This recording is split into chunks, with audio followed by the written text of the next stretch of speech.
नमस्कार दोस्तों, मैं विकास सिंह स्वागत करता हूं आप सबका आपके YouTube चैनल इक्विटी एजुकेशन में। हम लोग आपके लिए लेके आने वाले हैं class 9 to 12 CBSE content in which we will provide free videos on each and every topic mention in your syllabus which will help you to clear your concept. चलिए आज के टॉपिक हम लोग शुरू करते हैं। अगर हम बात करें हम लोग क्या कर रहे थे, हम लोग एनपीओ कर रहे थे। एनपीओ में सबसे जो पहला पार्ट था हमारा, पहले पार्ट के अंदर हम लोगों ने उसकी मीनिंग देखा था, उसके फीचर्स के बारे में देखा था, उसके कैरेक्टर के बारे में देखा था, थोड़ा बहुत हम लोगों ने ओवरव्यू लिया था। अब हमने जब सेकंड पार्ट बनाया तो सेकंड पार्ट में हम लोगों ने डिसिप्लिन पेमेंट के बारे में हम लोगों ने काफी कुछ पढ़ा था और हमने उसमें कुछ टर्म्स के बारे में हमने देखा था, जैसे कि हम लोग डोनेशन देखा था। फिर अब ऐसे ही हमारा जो थर्ड पार्ट जो है वो हमारा इनकम एंड एक्सपेंडिचर का है। हम जो अकाउंट बनाते हैं, अकाउंट नंबर जो 2 है वो हमारा क्या, इनकम एंड एक्सपेंडिचर अकाउंट। चलिए बना लेते हैं इनकम एंड एक्सपेंडिचर अकाउंट। ये जो अकाउंट है हमारा बिल्कुल प्रॉफिट एंड लॉस अकाउंट की तरह ही बनता है। इसके बारे में हम अभी बात करेंगे।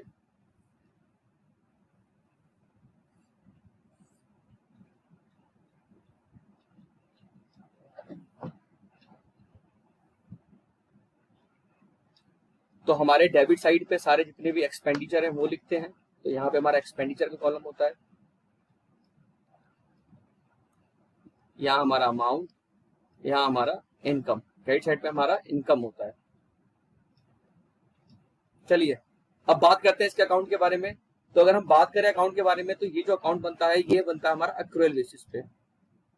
जैसे कि हम लोग बात करते रिसिप्ट एंड पेमेंट अकाउंट में, हम लोग जो अकाउंट बना रहे थे वो था कैश बेसिस पे। इट मींस कि कैश आया या गया, कैश का ट्रांजेक्शन अगर हो रहा है, पैसा आ रहा है या जा रहा है तो उसको हम लोग रिसिप्ट एंड पेमेंट अकाउंट में हम लोग लिखते थे।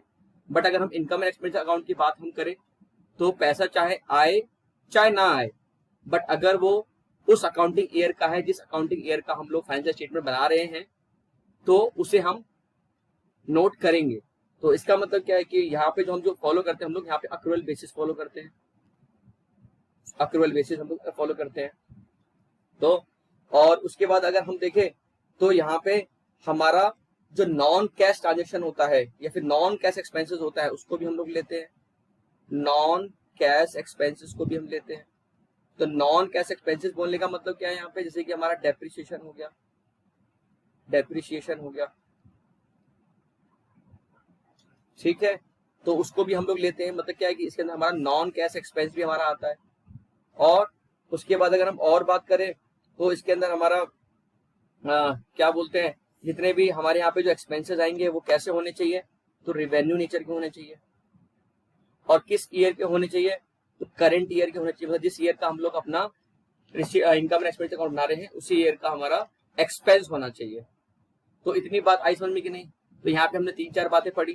पहला क्या कि ये जो अकाउंट बनता है ये अक्रूवल बेसिस पे बनता है। इट मींस क्या है कि चाहे पैसा आए चाहे ना आए, अगर वो उस पर्टिकुलर अकाउंटिंग ईयर का है तो उसको हम लोग नोट डाउन करेंगे, ठीक है। और दूसरा हमने क्या पढ़ा, इसके अंदर हमारे जो नॉन कैश एक्सपेंसेस होते हैं या फिर नॉन कैश इनकम जो होती है हमारी, उसको भी हम लोग इसके अंदर लेते हैं। जैसे कि हमारा डेप्रिसिएशन हो गया, डेप्रिसिएशन हमारा क्या होता है, नॉन कैश एक्सपेंस होता है, तो इसको हम लोग डेबिट करते हैं। और तीसरी बात हमने क्या पढ़ी कि यहाँ पे जो भी एक्सपेंसेस आएंगे वो किस नेचर के होने चाहिए, तो रेवेन्यू नेचर के होने चाहिए। तो रेवेन्यू का मतलब जो क्या था कि हम लोगों ने लास्ट क्लास में हम लोगों ने पढ़ लिया था कि रेवेन्यू और कैपिटल में क्या फर्क था। इतना आया समझ में कि नहीं। यहाँ पे अगर हम ओपनिंग बैलेंसेस की बात करें तो यहाँ पे कोई ओपनिंग बैलेंसेस बोल के कुछ नहीं होता, ऐसे इसका कोई क्लोजिंग बैलेंस भी नहीं होता। तो इसका मतलब क्या है कि यहाँ पे एक्सपेंडिचर साइड पे सारे के सारे हमें एक्सपेंसेस लिखने हैं जो कि कैसे होने चाहिए, रेवेन्यू नेचर के होने चाहिए। और जो एक्सपेंसेस कौन से होने चाहिए, तो वो करंट ईयर के होने चाहिए, चाहे वो पेड हुए हो चाहे ना हुए हो।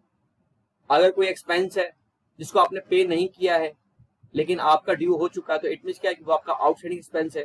तो हम लोग क्या करेंगे, इस वाले अकाउंट में हम लोग उस आउटस्टैंडिंग एक्सपेंस को हम लोग यहाँ पे ऐड करके लिख देंगे। इट मींस क्या है कि एक्सपेंस अभी आप तक किया नहीं है, आपकी जेब से गया नहीं है, बट क्योंकि हम अक्रूवल बेसिस फॉलो कर रहे हैं तो अक्रूवल बेसिस के हिसाब से हम लोग क्या करेंगे, उस खर्चे को हम लोग यहाँ पे लिख देंगे। इतनी बात आई समझ में कि नहीं। चलिए बहुत बढ़िया, आगे सब आपको समझ में। चलिए अब इसका अगर हम सेकंड पार्ट देखें जो कि हमारा इनकम साइड है, तो इनकम साइड पे तो बात वही है कि यहाँ भी हमारा अक्रूवल बेसिस ही हमारा फॉलो होगा, ठीक है। अकाउंट जो है हमारा अक्रूवल बेसिस पे बनता है। चलिए बहुत बढ़िया बात है। उसके बाद हमारा इसके अंदर कौन सी इनकम आनी चाहिए, तो रेवेन्यू इनकम आनी चाहिए। रेवेन्यू इनकम बोलने का मतलब क्या है कि जो भी इनकम जो हमारे बिजनेस से डायरेक्टली रिलेटेड है, या हमारे जो भी ऑर्गेनाइजेशन से जो डायरेक्टली रिलेटेड है ना, जैसे कि हमारा सब्सक्रिप्शन से पैसा आ रहा है, जैसे कि हमारा पैसा फीस से आ रहा है, हमारा रेंट से पैसा आ रहा है ना। तो कोई भी सोर्सेज से पैसा आ रहा है और किस नेचर का है, रेवेन्यू नेचर का है, मतलब क्या वो आता ही रहेगा, वो हर बार आएगा, तो वो हमारी कैसी इनकम है, वो हमारी रेवेन्यू इनकम है।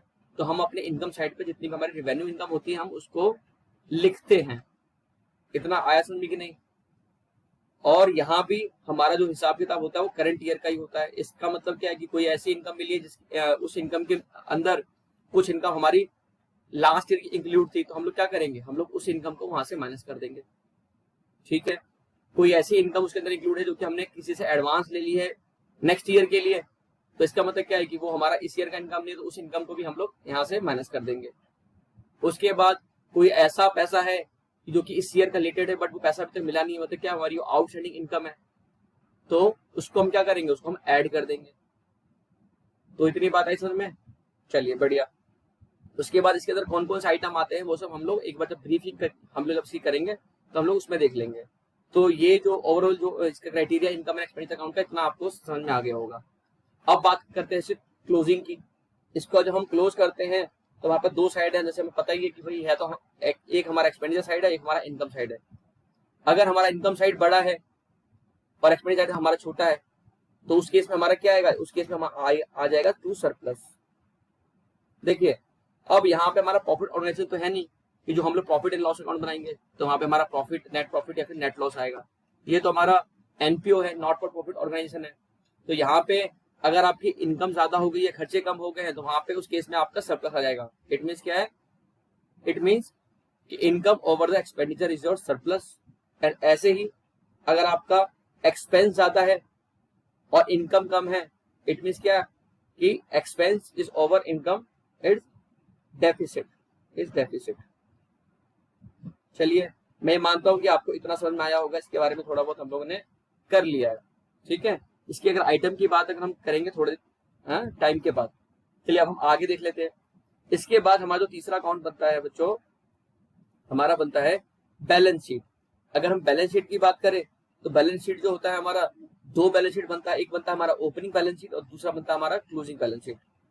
अगर हम ओपनिंग बैलेंस शीट की बात करें, ओपनिंग बैलेंस शीट की बात करें तो ये मोस्टली इसको हम लोग रफ वर्क में ले जाते हैं, इसको हम वर्किंग नोट में लेके जाते हैं, क्योंकि मेन वर्क में हमारा जो आता है वो हमारा क्लोजिंग बैलेंस शीट ही आता है। तो इसको हम लोग वर्किंग नोट में लेके जाते हैं, बट हम लोग इसको भी ऐसे ही देख लेते हैं कि क्या होता है एक्चुअली में, यहाँ से हमारा आता क्या है।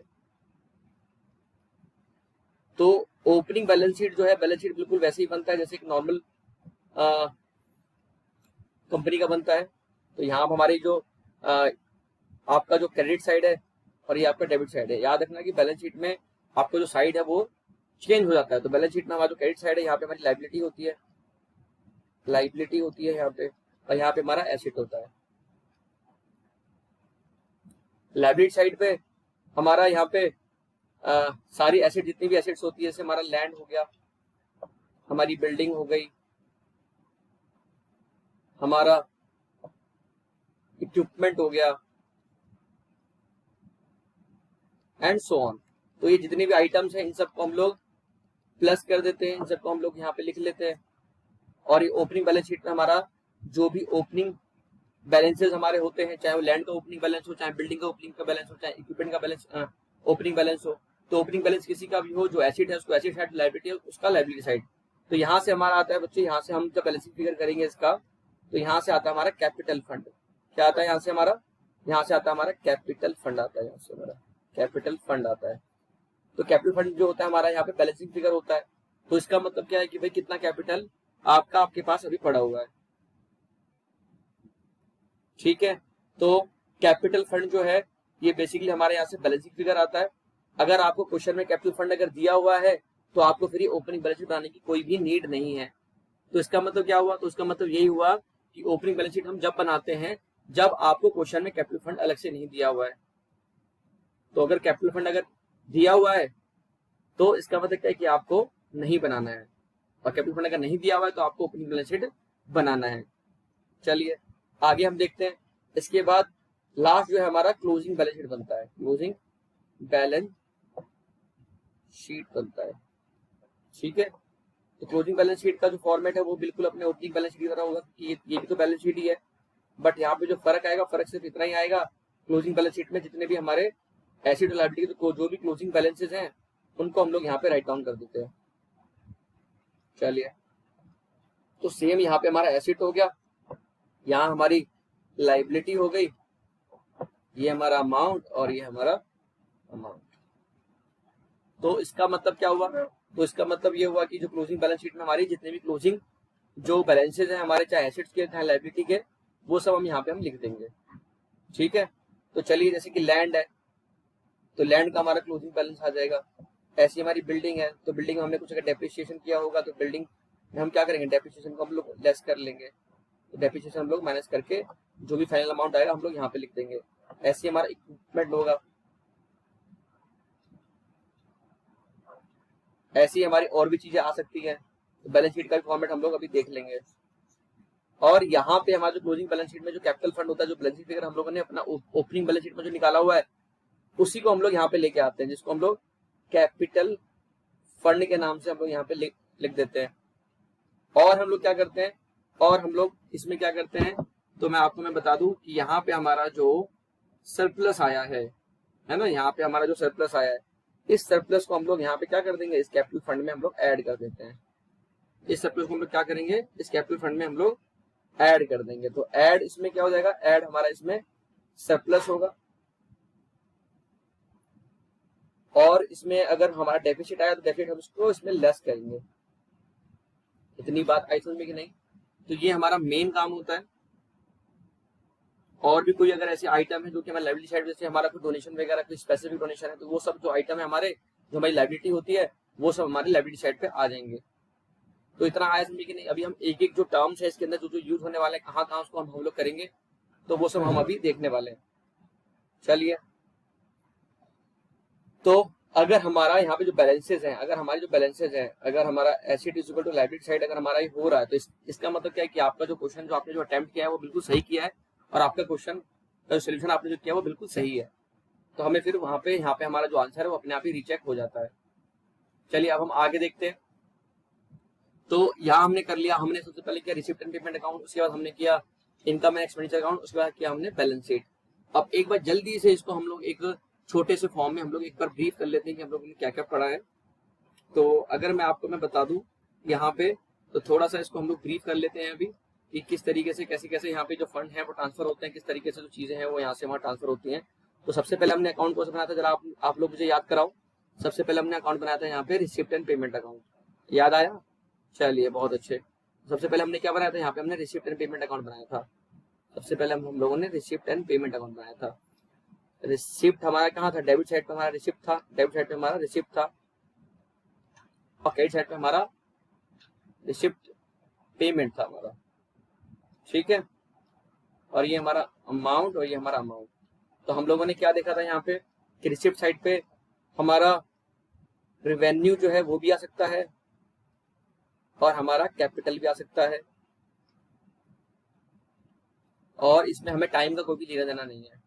ठीक है, चलिए, हमारा ओपनिंग बैलेंस जो है यहाँ पे, ये हमारा बैंक का ओपनिंग बैलेंस है, बैंक का और कैश का।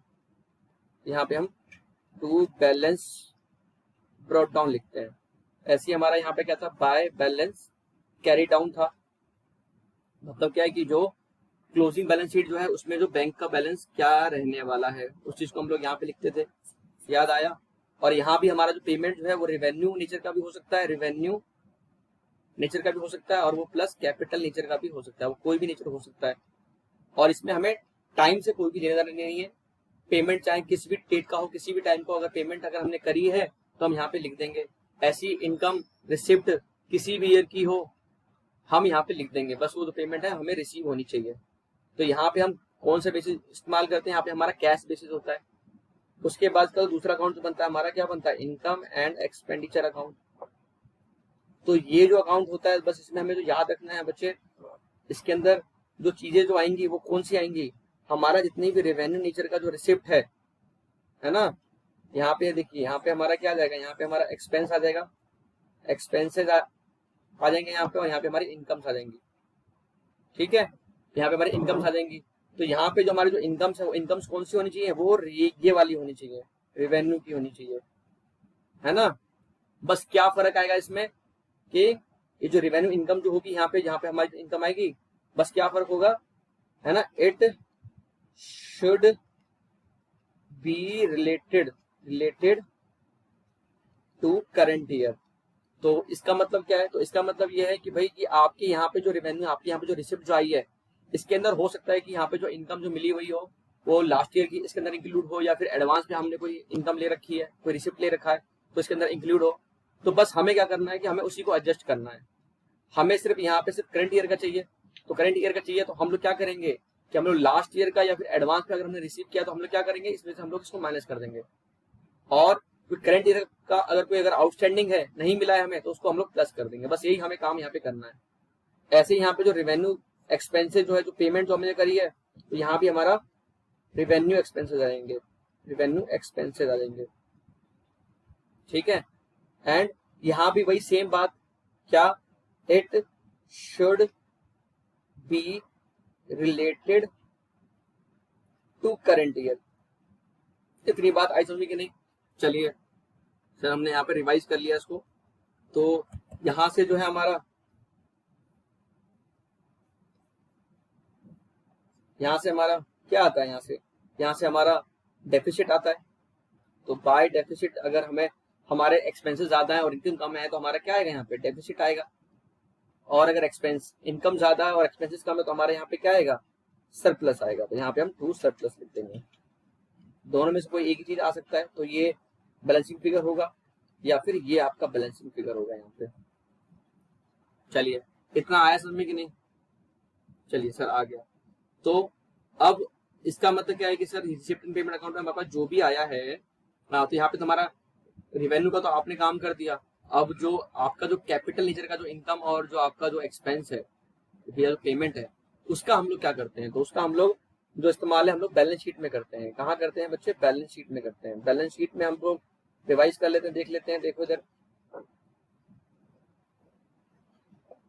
देखो बैलेंस शीट जो है हमारी, ये हमारा अमाउंट आ गया, ये हमारा लाइबिलिटी आ गया, और ये हमारा एसेट आ गया, ठीक है। चलिए, अब देखिए होता क्या है कि हमने ऊपर जो पढ़ा हुआ है कि भाई कि रिसिप्ट एंड पेमेंट अकाउंट में आपके पास क्या क्या है, आपके पास यहाँ पे कैपिटल एक्सपेंडिचर भी है, मतलब कैपिटल पेमेंट भी है, और आपके पास कैपिटल इनकम भी है ना, कैपिटल रिसिप्ट भी है। तो चलिए हम लोग देख लेते हैं थोड़ा सा इसको। देखिए, अब यहाँ पे आप जरा कुछ सोचिए कि अगर हमने कैपिटल इनकम मतलब कैपिटल रिसिप्ट अगर हमने अगर ली है, तो कैपिटल रिसिप्ट जो है अगर हम लेते हैं किसी से, तो हम पे क्या वो क्रिएट करती है, हम पे वो लाइबिलिटी क्रिएट करती है। क्या क्रिएट करती है, वो लाइबिलिटी क्रिएट करती है, लाइबिलिटी क्रिएट करती है, हाँ कि ना। तो लाइबिलिटी क्रिएट करेगी तो इसका मतलब क्या है कि यहाँ पे हमारा जो भी कैपिटल रिसिप्ट है ना, वो किस फॉर्म में आएगी, तो वो हमारे लाइबिलिटी फॉर्म में, मतलब लाइबिलिटी के अंदर हम लोग उसको इंक्लूड कर लेंगे, ठीक है। और ऐसे ही यहाँ पे हम जो कैपिटल एक्सपेंडिचर या कैपिटल जो पेमेंट हम जो कर रहे हैं, हमारा जो कैपिटल पेमेंट कर रहे हैं, तो अगर हम कैपिटल पेमेंट कर देखिए तो उससे हमारा दो ही काम हो रहा था। क्या हो रहा था कि या तो हमारा एसेट बढ़ेगा या फिर हमको अपनी लाइबिलिटी को उससे पे ऑफ हम लोग कर सकते हैं। तो हम लोग यहाँ पे ये मान के चल रहे हैं कि यहाँ से हम लोग क्या कर सकते हैं कि हम लोग कोई एसेट क्रिएट कर सकते हैं, मतलब हमने कोई इन्वेस्टमेंट कर दी, हमने कोई बिल्डिंग ले ली, एंड सो ऑन, ठीक है। तो ये जो कैपिटल नेचर का जो चीजें हैं ये हमारी कहाँ आएंगी, ये हमारी बैलेंस शीट के अंदर। इस कैपिटल पेमेंट से हमारी एसेट क्रिएट हो जाएंगी, एसेट क्रिएट हो जाएंगी, ठीक है। और लाइबिलिटी मतलब हमारा जो कैपिटल इनकम जो है, कैपिटल रिसिप्ट जो है, इससे हमारी क्या हो जाएगी, हमारे ऊपर लाइबिलिटी इम्पोज हो जाएगी, लाइबिलिटी इम्पोज हो जाएगी, हाँ कि ना। ये बात आई समझ में कि नहीं। तो बस आपको ये दोबारा से कराने का मेरा बस यही पर्पज था कि आपको इसका जो ओवरऑल जो ओवरव्यू है वो आपको पता लग जाए, ठीक है। तो ये तीनों जो अकाउंट है वो हमने कर लिए हैं। अब यहाँ पे हम लोग कुछ और टर्म्स की बात करते हैं, उसके बाद हम लोग क्वेश्चंस पे आ जाएंगे, ठीक है। तो और अगर हम टर्म्स की बात करें तो यहाँ पे अगर जैसे मान लेते हैं हम कुछ यहाँ पे बात कर लेते हैं, यहाँ पे हम लोग यहाँ पे एक्सपेंसेस की बात करते हैं पहले। एक्सपेंसेस का मतलब क्या है, खर्चा, ठीक है। तो एक्सपेंसेस जो है यहाँ पे दो तरह के हमारे एक्सपेंस हो सकते हैं, एक हमारा एडवांस एक्सपेंसेस और एक होता है हमारा आउटस्टैंडिंग एक्सपेंसेस, ठीक है। तो एक्सपेंसेस में अगर मैं आउटस्टैंडिंग एक्सपेंसेस की बात करूँ तो इसका मतलब क्या होता है, अगर मैं आउटस्टैंडिंग एक्सपेंसेस की बात करूं तो इसका मतलब क्या है कि भाई कि ये ऐसे खर्चे हैं कि जो कि ड्यू हो चुके हैं बट आपने अभी तक इसको पे ऑफ नहीं करा है, तो ये हमारे क्या होते हैं, ये हमारे आउटस्टैंडिंग एक्सपेंसेस होते हैं। इतनी बात आई समझ में कि नहीं? हाँ तो जो बिल्कुल आई। तो सर इसका हम ट्रीटमेंट क्या करेंगे, तो आप जरा खुद सोचिए कि आउटस्टैंडिंग एक्सपेंस का मतलब क्या हुआ कि भाई कि ये हमारे ऊपर ड्यू हो चुकी है, तो इसका मतलब क्या है कि इसको तो हम कहाँ दिखाएंगे, इसको सबसे पहले हम लोग क्या करेंगे, अपने एक्सपेंडिचर साइड में, एक्सपेंडिचर साइड हम लोग क्या कर देंगे, इसको हम ऐड कर देंगे, इसको हम ऐड कर देंगे, हाँ कि ना। मतलब जो भी ऐसा खर्चा होगा तो उसमें हम क्या करेंगे, उसमें हम आउटस्टैंडिंग एक्सपेंसेस को हम लोग प्लस कर देंगे। और दूसरा काम क्या होगा इसका, तो आउटस्टैंडिंग एक्सपेंस जो हमारा होता है एक तरह की हमारे ऊपर क्या होती है, लाइबिलिटी होती है, लाइबिलिटी भी होती है हमारी, इसको हम क्या दिखाएंगे, इसको हम बैलेंस शीट में दिखा देंगे, हाँ कि ना। बैलेंस शीट में इसको हम लाइबिलिटी साइड पे दिखाएंगे, ठीक है। ऐसी अगर हमारा एडवांस एक्सपेंसेस है, एडवांस एक्सपेंसेस है, तो एडवांस एक्सपेंसेस जो होते हैं हमारे लिए क्या होती हैं, वो एडवांस मतलब हमने कोई खर्चा करना था, वो खर्चा अभी तक ड्यू हुआ भी नहीं है, उससे पहले हमने उसकी पेमेंट कर दी, तो इट मीन क्या है कि हमने उसका एडवांस पेमेंट हमने उससे कर दिया।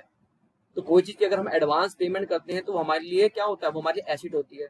तो एसिड होती है तो हम क्या करेंगे, तो एसिड को हम एसिड साइड पे कहाँ पे, बैलेंस शीट में हम लोग दिखाएंगे एक तो इसको, और दूसरा क्या करेंगे हम लोग, अपने इनकम एंड एक्सपेंडिचर अकाउंट में हम लोग क्या करेंगे, उस पर्टिकुलर एक्सपेंस से उस एडवांस एक्सपेंसेस को हम लोग क्या कर देंगे, माइनस कर देंगे।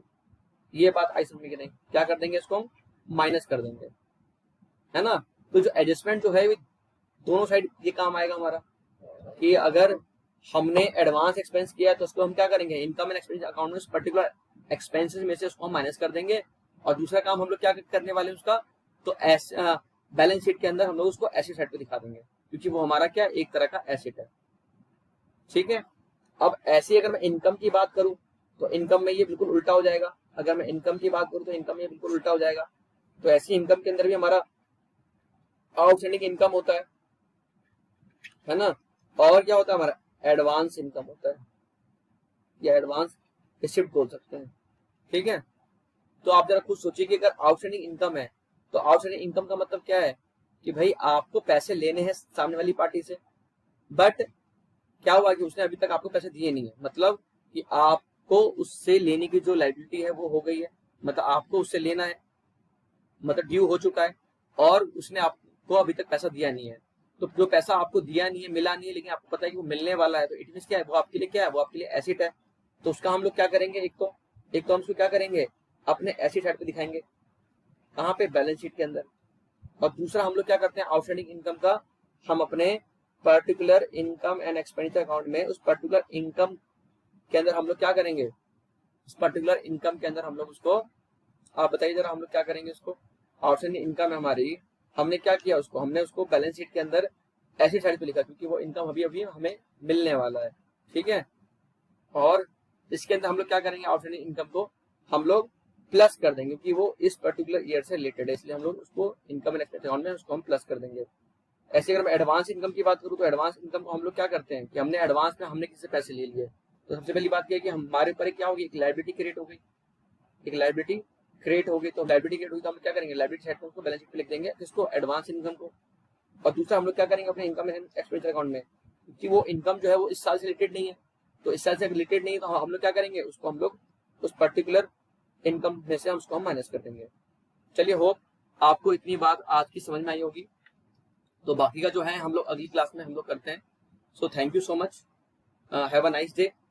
और इसी तरह कैसे आप लोग हमारे साथ जुड़े रहिए, हम लोग आपके लिए बहुत अच्छे अच्छे कंटेंट लेके आने वाले हैं, और जो भी चैप्टर जो हमारे रहने वाले हैं उसको बहुत ही प्रॉपर तरीके से, बिल्कुल अच्छे तरीके से हम लोग आपको फुल कॉन्सेप्ट के साथ हम आपको पूरा करवाएंगे।